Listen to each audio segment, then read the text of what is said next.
धाकड़ खबर, बेखौफजुमा बेबाक अंदाज।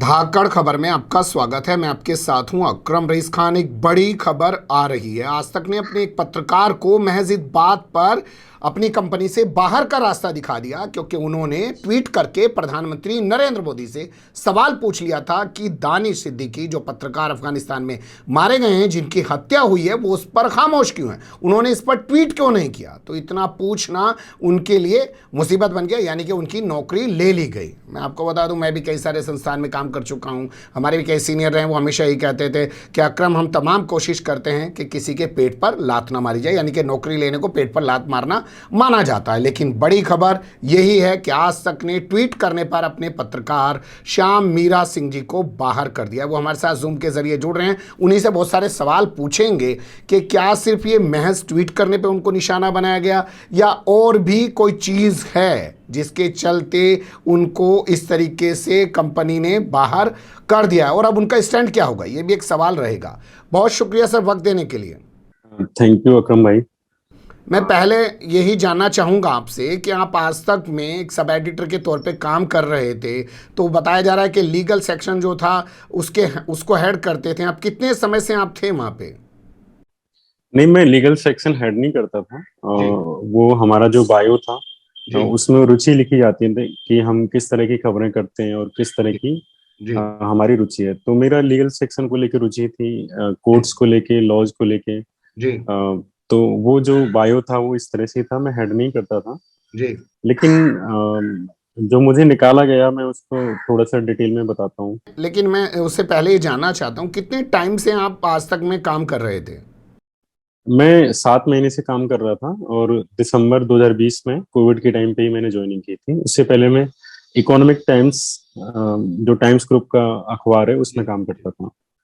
तो हुआ क्या? आपने ऐसा ट्वीट करके क्या पूछ लिया दानिश सिद्दीकी के बारे में, कंपनी को इतना नागवार गुजर गया कि आपसे आपकी नौकरी छीन ली? नहीं, इसके लिए कंपनी को ही केवल दोषी ठहराना मतलब सही नहीं है। उस पूरे सिस्टम को देखना पड़ेगा कि कोई कंपनी क्यों मजबूर हो रही है। जैसे हाँ, कि अगर कोई कंपनी क्यों मजबूर हो रही है, ये सबसे बड़ा सवाल है। ये सवाल नहीं है कि किसी कंपनी ने एक पत्रकार को निकाल दिया। सवाल ये है कि कंपनियां ये मजबूर क्यों हो रही है कि वो अपने पत्रकारों को निकाल रही है। तो ये जो फ्रीडम ऑफ स्पीच का सवाल है, वो केवल मेरा या एक दो पत्रकार का नहीं है, ये मीडिया संस्थानों की भी फ्रीडम ऑफ स्पीच का सवाल है कि उनको क्यों इतना रोका और टोका जा रहा है, कौन उन पे सर्विलांस कर रहा है, कौन उन पे फोन कर रहा है और कौन उनकी खबरों पे नजर रख रहा है, जिनकी वजह से उन्हें अपने पत्रकार इसलिए निकालने जाने पड़ रहे हैं क्योंकि वो अपने पर्सनल स्पेस में, अपने पर्सनल ट्वीट में प्रधानमंत्री के लिए कुछ लिख रहे हैं। किसी को भी मैं ये कह सकता हूँ कि मैनेजमेंट में भी इतने लोग समझदार हैं, सबको दिख रहा है कि कोविड में किस तरह से जो सेकंड वेव आई और उस समय पर प्रधानमंत्री क्या कर रहे थे, रैलियां कर रहे थे या मीटिंग कर रहे थे या अस्पताल जा रहे थे या डॉक्टरों से मिल रहे थे, या वो केवल एक स्टेट जो चुनावों में जाके दीदी कर रहे थे। तो पूरे देश ने देखा, सारे चैनल ने देखा, मैनेजमेंट के भी लोगों ने ये देखा होगा। तो हम सब जो भी लोग पढ़े लिखे लोग हैं वो इस चीज को समझते हैं कि प्रधानमंत्री उस वक्त क्या कर रहे थे। लेकिन उस चीज को, वो सारी चीजें थी। और फिर दानिश सिद्दीकी के मामले में ये हुआ कि उनकी डेथ हुई, और क्योंकि वो अफगानिस्तान से रिलेटेड मामला था, बड़ा मामला था, तो उस समय ये उम्मीद की जाती है कि देश के प्रधानमंत्री, जो कि देश के रिप्रेजेंटेटिव हैं, वो कोई बात बोलेंगे, एटलीस्ट अगर उसे कंडेम नहीं करेंगे तो वो उसको उनके परिवार के प्रति, उनकी माँ के प्रति, पिता के प्रति संवेदना तो व्यक्त करेंगे ही। क्योंकि इस चीज के लिए मैं मुलायम सिंह यादव से नहीं कह सकता, या मैं इसके लिए अखिलेश यादव को जिम्मेदार नहीं ठहरा सकता। पूरा देश जो भी पढ़े लिखे लोग थे, पत्रकार थे, छात्र थे, वो पूरा देश प्रधानमंत्री की तरफ देख रहा था कि वो एटलीस्ट कोई बात कहेंगे इससे कि हमारा नागरिक विदेश में मारा गया है। इटली का कोई नागरिक अगर भारत में एक बार अरेस्ट हुआ, और वो भी क्रिमिनल केस में हुआ था, बावजूद इसके इटली ने ये कह दिया कि इस पे कार्रवाई करने का हक हमारी सरकार का है, आपका नहीं है। तो इटली अपने नागरिक के लिए इस तरह से स्टैंड करता है कि वो हमारे भारत सरकार को हिला देता है। अमेरिका के एक भी नागरिक को कोई थप्पड़ मार देता है तो अमेरिका, उसके लिए पूरी सरकार उनकी एक साथ हो जाती है। लेकिन हमारा एक नागरिक, हमारा एक पत्रकार अफगान में मारा गया और हमारे प्रधानमंत्री उस पर ट्वीट भी नहीं करते हैं। लेकिन ऐसा नहीं था कि प्रधानमंत्री कि कभी किसी पत्रकार की डेथ पे नहीं करते हैं। जी अगर कोई हार्ट अटैक से भी डेथ होती है तो प्रधानमंत्री उस पर ट्वीट करते हैं। जी अफगान में भी 8 मर्तबा ऐसे हादसे हुए जिन पे प्रधानमंत्री ने मरने वालों को संवेदना दी, जी। लेकिन उसी अफगान में हमारे देश का एक नागरिक मारा जाता है, तब आप संवेदना भी व्यक्त नहीं करते हैं। आप ट्वीट करते हुए ये भी जिक्र करते हैं सर कि एक खिलाड़ी के अंगूठे में चोट लग जाती है, उस पे भी प्रधानमंत्री ट्वीट करते हैं, लेकिन एक पुलित्जर अवार्ड जो है पाया हुआ पत्रकार जब अफगानिस्तान में मार दिया जाता है, उसको पूरी दुनिया में सराहा जाता है, पूरी दुनिया में चिंता जताई जाती है, और आप जिक्र करते हैं उसमें बताते हैं कि तमाम देशों के राष्ट्रीय अध्यक्ष हैं, उन्होंने इस पे शोक व्यक्त किया और हमारे देश के प्रधानमंत्री खामोश है, ये भी सब आप चीज़ें कहते हैं उसमें। हाँ, मैं अपने जो भी हमारे दर्शक है मैं उनको बताना चाहूंगा कि पुलित्जर अवार्ड जैसे भारत में भारत रत्न है, और जैसे नोबेल पुरस्कार होते हैं, और जैसे फिल्मों के बारे में ऑस्कर अवार्ड होते हैं, वैसे ही पत्रकारिता में एकमात्र सबसे बड़ा जो पुरस्कार है वो पुलित्जर पुरस्कार है, जो कि दानिश सिद्दीकी जी को मिला हुआ था। तो दानिश की डेथ पे अमेरिका ने दुख जताया, उसके विदेश मंत्रालय ने जो दुख जताया, यूएन ने उस पर दुख जताया, फ्रांस उस पर दुख जता रहा है, अफगानिस्तान के राष्ट्रपति ने जताया, लेकिन भारत के प्रधानमंत्री ने नहीं जताया।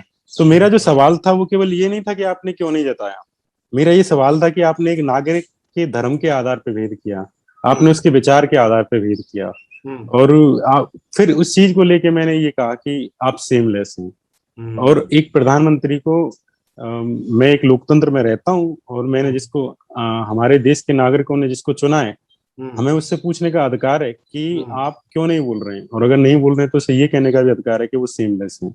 जी बिल्कुल सही आपने कहा कि वो शेमलेस प्रधानमंत्री हैं, और ये लिखना ही मुझे लगता है ज़्यादा बड़ा मुद्दा बन गया, शेमलेस पीएम लिखना। वैसे आपको सीधा लगता है, मानना क्लियर है आपका कि वो दानिश सिद्दीकी नाम था इसलिए प्रधानमंत्री को ट्वीट करने की फुर्सत नहीं हुई, या उन्होंने नहीं किया? नहीं, कि ये तो मतलब मुझे ही स्पष्ट नहीं है, इस देश के एक नागरिक को पता है, उनके समर्थकों को पता है, भाजपा के विधायकों को पता है, भाजपा को वोट देने वाले वोटर्स को पता है, और मुसलमानों को पता है, इस देश के एक नागरिक को पता है कि प्रधानमंत्री ने दानिश सिद्दीकी को कॉन्डोलेंस क्यों नहीं दिया। इसके अलावा केवल वही नहीं, ये तो एक चलो उसमें वो विदेश में उनकी डेथ हुई, लेकिन इस देश में भी हजारों जो मुस्लिम्स के साथ जो हो रहा है, एक तो ये है कि हम लिंचिंग की घटनाएं देखते हैं कि कोई भी भीड़ आती है और वो हत्याएं कर देती है, वो बहुत ही मतलब वो गिनी चुनी संख्याएं कह सकते हैं कि वो 1000-2000 में एक नंबर है, लेकिन मुसलमानों का जो 20 से 25 करोड़ का जो तबका है वो कितने बहमे जीता है। उसको पता है कि अगर वो सब्जी भी लेने जाएगा तो कोई भी उसकी दाढ़ी पकड़ के खींच सकता है, कोई भी उससे कह सकता है कि तुम फलाना नारा लगाओ, कोई भी उससे कह सकता है कि तुम जय श्री राम लगाओ, तुम हनुमान चालीसा पढ़ो। तो वो जो डर का पूरा एक इतने बड़े वर्ग को आपने इतना डरा के रखा हुआ है, वो उसी का ही ये जो पूरा फ्रस्ट्रेशन था उसका था। जी जी जी, समझ गया कि आप लगातार इन तमाम चीज़ों को बेबाकी से अपने ट्विटर पर लिखते आ रहे थे, और ये तो एक बहाना बन गया कि आपने प्रधानमंत्री को सेमलेस लिख दिया और उसके बाद कंपनी हरकत में आ गई। पर राजदीप सरदेसाई का अगर जिक्र करें, जो उनके साथ हुआ, जब उनके खिलाफ दुनिया भर के मुकदमे दर्ज हुए, जो एक्शन लिया गया इंडिया टुडे की तरफ से, और उससे पहले पुण्य प्रसून वाजपेयी का अगर जिक्र करें, जरा सा उन्होंने सवाल पूछ लिया था रामदेव से, उनको भी बाहर कर दिया गया, तो ये एक लंबी फहरिस्त है क्या इंडिया टुडे ग्रुप की?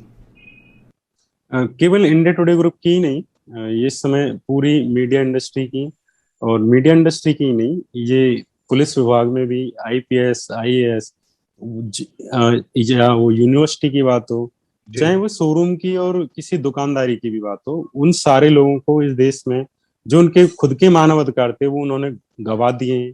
एक नेता की भक्ति के चक्कर में उन्होंने अपने मानव अधिकार गंवाए, अपने बोलने की आजादी गंवाई है, अपने खेलने की आजादी गंवाई है। जो भी मीडिया इंस्टीट्यूट है जिन्होंने भी मोदी सरकार की भक्ति में जो इस समय लीन है, उसकी दो चीजें हैं कि वो मजबूर भी हैं, अगर वो नहीं करेंगे तो उन पर चाबुक चलेगा, और दूसरा ये है कि उन पर कोई विकल्प नहीं है इसके अलावा, कि उन्हें वो करना ही पड़ेगा हर हाल में, नहीं तो उनके जो मालिक हैं कल ही उनके पास ईडी आ जाएगा, और कल ही उनके पास वन विभाग वाले आ जाएंगे कि आपकी जमीन तो वन विभाग में बनी हुई है, कल ही पुरातात्विक विभाग वाले आ जाएंगे कि ये तो पुरातात्विक की जमीन थी। तो उन्हें किसी भी मीडिया इंस्टीट्यूट को लपेटना सरकार के लिए बहुत छोटी सी बात है। और राजदीप जी के बारे में या पुण्य प्रसून जी के बारे में अगर मैं एक बात कहूँ तो वो मतलब अच्छे पत्रकार हैं। फिर ये एक अलग बात है कि राजदीप जी अभी सिस्टम में और पुण्य प्रसून जी बाहर हैं, और लेकिन मैं मतलब ये मानता हूँ कि राजदीप जी ने भी जो एक इस समय का माहौल है उसमें भी वो जो कहने और करने की कोशिश करते हैं, और जी एक इंसान क्या ही कर सकता है, जी बाकी सारे लोग अपनी जान बचा ही रहे हैं। बिल्कुल सही आपने कहा कि असल में कुछ मजबूरियां बन चुकी हैं और कुछ लोग इस पूरे सिस्टम का हिस्सा बनना चाहते हैं, वो भी मोदी में होना चाहते हैं, इसलिए तमाम चीज़ों को वो कर रहे हैं। अब आगे आपने क्या सोचा है और क्या करना चाहेंगे अभी यहाँ से? मतलब इसका तो जैसे जब भी मैं ट्वीट्स करता था तो मुझे इतना तो पता था कि कुछ परिणाम आ जाएगा, और इतना भी मुझे पता होता था कि इस परिणाम के बाद उस परिणाम को मैं बहुत ही सहर्ष सहर्ष स्वीकार करूंगा, और जी उसे लेके कोई मेरे अंदर मेरे माथे पे कोई सिलकन नहीं होगी, और मेरा गला नहीं सूखेगा उस चीज को लेके, मेरी आंखों में एक आंसू नहीं आएगा। उन चीजों को लेके मैं तैयार था, लेकिन उसके बाद क्या होगा कि मैं कहाँ मुझे नौकरी मिलेगी, कैसे मैं अपने घर पे चार पैसे भेज पाऊंगा, अगर मेरी मम्मी बीमार होती है तो उनको मैं कैसे पैसे दे पाऊंगा, इसका विचार मतलब मुझ पे अभी नहीं है। और ये सच बात है कि मैं इसका तो किसी भी पत्रकार के पास जवाब नहीं है। लेकिन एक सवाल अगर मैं आपसे सीधे पूछूं तो आपको नहीं लगता है कि अब आपको प्रधानमंत्री के खिलाफ ट्वीट करने पे एक कंपनी से बाहर होना पड़ा है? कोई और कंपनी तो आपको लेगी नहीं कि ये आदमी हमारे यहाँ पे आएंगे और फिर प्रधानमंत्री के खिलाफ ट्वीट करेंगे। मेन स्ट्रीम मीडिया में तो देखिए, मैं इंडिया टुडे ग्रुप को और आज तक को देखिए, ये तो वैसे तौर पे सबको पता है कि किस तरह की पत्रकारिता इसमें मेन स्ट्रीम मीडिया में हो रही है। लेकिन मेन स्ट्रीम मीडिया में भी जब आप आरोही और अवरोही क्रम में लगाएंगे तो आप दिखेंगे कि एक तरफ रिपब्लिक भारत है, और एक तरफ जी न्यूज, और एक तरफ फिर आज तक है या इंडिया टुडे चैनल है। जी तो वहां पे जो अगर कह सकूं कि जो इस समय मोदी में मीडिया है, वहां पे इंडिया टुडे और आज तक फिर भी एक जगह ठीक ठाक है। और उसमें मैं जब आजाद मतलब उसमें भी मुझे अगर नहीं लिखने बोलने का मौका नहीं मिला, तो मुझे लगता है कि सुदर्शन टीवी और जी न्यूज, इनमें तो वैसे मैं जाने वाला भी नहीं हूँ। जी जी पर जो भी इस समय मतलब अगर ये झुका हुआ था इंडिया टुडे या आज तक, तो वो तो सारे लेटे हुए हैं। आपने बिल्कुल सही कहा कि आज तक इंडिया टुडे कुछ खड़ा हुआ है और लोग तो झुके ही पड़े हैं, बिल्कुल तलवे चाटने पे लगे हुए हैं, वो आपके साथ नहीं खड़े हो पाए। तो और संस्थानों के बारे में तो सोचने की आपको ज़रूरत नहीं है। लेकिन आपके अनुभव से एक सवाल अगर मैं पूछूं छोटा सा, पूरा मीडिया मोदी में हो चुका है और मान लीजिए एक श्याम मीरा सिंह अगर ज़रा सा ट्वीट कहीं कर देते हैं तो क्या उससे भी सिरदर्दी पैदा हो जाती है सरकार को? सिरदर्दी तो अभी देखिए, किसान आंदोलन में भी एक छोटा सा बच्चा था जिसकी वीडियो हम देख रहे थे। सिरदर्दी तो इन्हें उससे भी है। हमने देखा कि गुजरात दंगों के समय जब मैंने अभी कुछ दिन पहले स्टोरी की थी गुजरात दंगों की, तो उस टाइम पर जो भ्रूण थे, जो पेट में बच्चे थे, उनको मारा गया, और उसकी तस्वीरें, जो दर्दनाक तस्वीरें थी, वो वायरल हुई, लोगों को जलाया गया। तो इनको दिक्कत केवल जिंदा लोगों से नहीं है, इनको पैदा होने वालों से भी है। 4 साल के बच्चे से भी इनको दिक्कत है। हर हर आवाज से इनको दिक्कत है।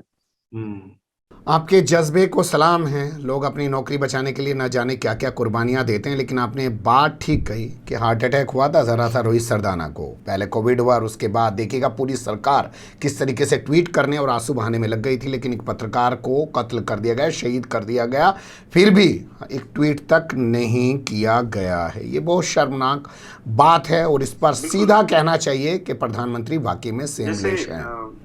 बिल्कुल जैसे रोहित सरदाना जी की जो बात है, या और भी जो पत्रकार है, चाहे वो सुधीर चौधरी हो या अर्नब गोस्वामी हो, हमने भी मतलब उनके परिवार के लिए संवेदनाएं व्यक्त की थी। उनकी जो 2 बेटियां थी रोहित सरदाना जी की, हमने की थी।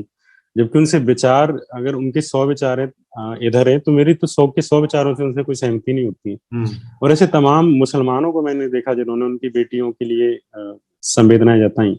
जबकि मुस्लिमों के लिए रोहित सरदाना ने किस तरह की पत्रकारिता की, ये जग जाहिर है। पर बावजूद इसके मैंने पढ़े लिखे मुस्लिम्स थे, पढ़े लिखे दलित थे, पढ़े लिखे जो जिन्हें ये कम्युनिस्ट कहते हैं या वामपंथी कहते हैं, उन सबने उसको लेके संवेदनाएं जताई।